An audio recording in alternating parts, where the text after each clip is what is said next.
Bonjour à tous et bienvenue dans cette vidéo et aujourd'hui on se retrouve pour un projet que j'ai donc réalisé.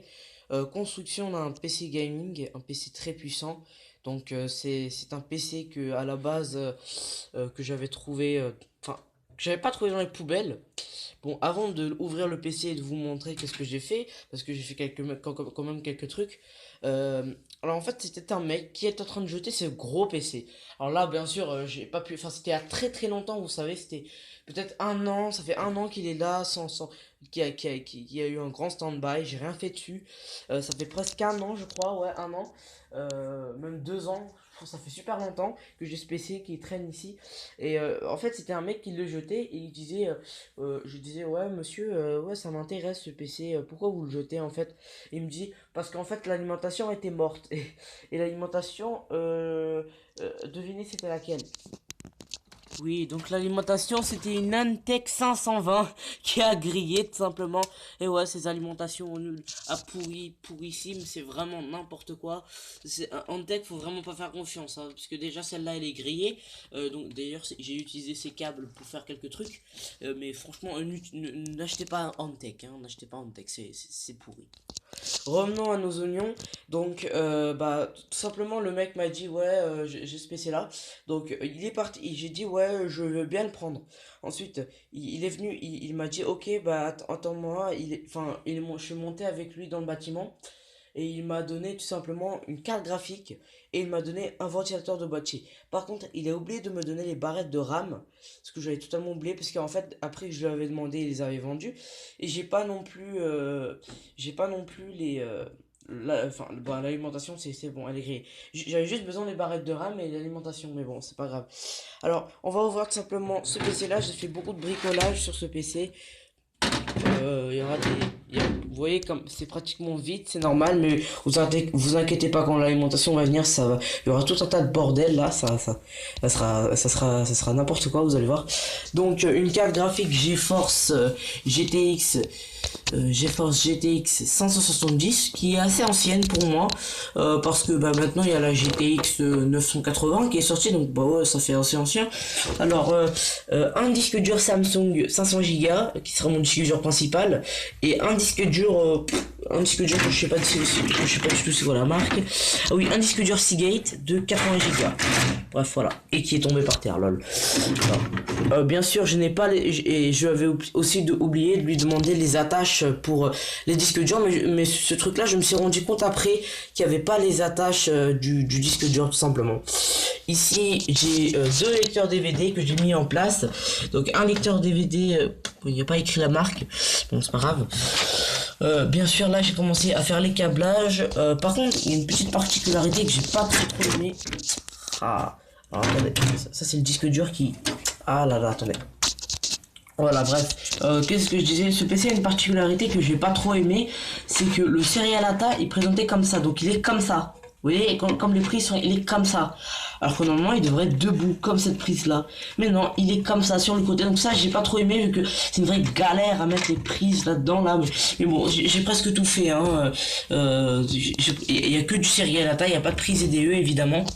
Alors, ce ventilateur qui a bien morflé, enfin, ce ventilateur, je sais pas pourquoi, il m'a pas donné coupé, mais moi je l'avais coupé pour faire autre chose, bref. Mais ensuite, je l'ai réparé parce que je disais, non, non, là, j'ai fait n'importe quoi, je réparais mes conneries, bref, voilà. Donc, voilà. Et donc, ce processeur, c'est un Intel Core i5, je ne sais pas de quelle génération. C'est un socket 1155, voilà. C'est un socket normal comme ça. Voilà. Donc je vais vous faire le tour de la carte graphique de l'ordinateur. Vous voyez, pour l'instant il n'y a que ça. Donc ma configuration, elle est pour moi c'est pas mal du tout. Pour moi c'est pas mal.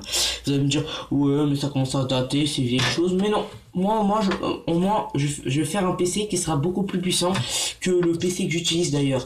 D'ailleurs mon Dell XPS qui arrête pas de tomber en panne parce que je l'avais réparé tout simplement, mais il est retombé en panne. Bref, voilà.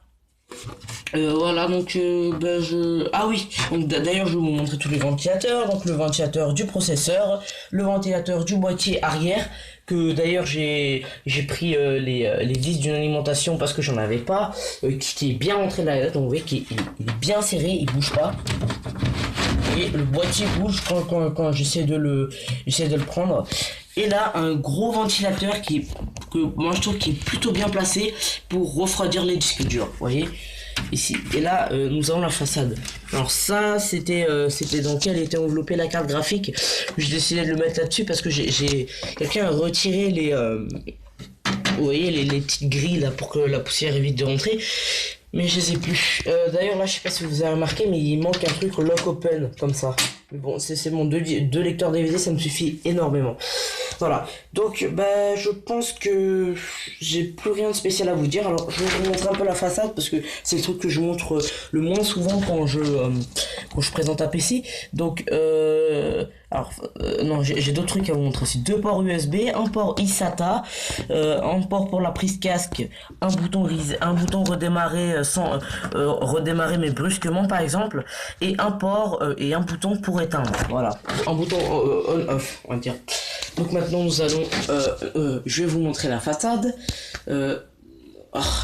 Alors une carte graphique qui malheureusement fonctionne avec du DVI, prise DVI, mais d'ailleurs ça me pose un problème parce que j'ai pas l'adaptateur en fait, mais je le commanderai sur Amazon ou un truc comme ça, vous inquiétez pas. Donc ici nous avons plein de ports USB. Vous voyez là il y en a 1, 2, 3, 4, 5, 6, 7, 8 ports rouges, USB 2 USB Power, donc une USB normale, un port USB 3 comme vous voyez, la SP diffusion haute et le vieux port là, le vieux port mais qu'on peut brancher les deux mais dessus, mais il y a pas deux ports pour le clavier et la souris en même temps. De toute façon c'est la même chose. Alors ici là il y a un port HDMI ici normalement. Il y a un port HDMI ici que j'ai d'après que je reconnais, et il y a un port bizarre, je sais pas, non c'est pas du HDMI, c'est autre chose, je sais pas qu'est-ce que c'est. Voilà. Je sais pas qu'est-ce que c'est. Bon bref, voilà, donc je crois que j'ai plus rien de spécial à vous dire. Voilà, donc ce projet, pour l'instant c'est le stand-by, parce que hier j'ai fait des travaux dessus, et malheureusement, bah, maintenant ça va être le stand-by, vu que je vais attendre une alimentation 520 volts que je vais avoir, et des barrettes de RAM 16 Go, donc deux barrettes de RAM de 8 Go en gros, qui va peut-être coûter 200 €, on va voir comme ça, donc j'aurai un PC gamer pour moins de 500 €, voilà. Donc voilà, moi je vous dis salut à tous et à la prochaine.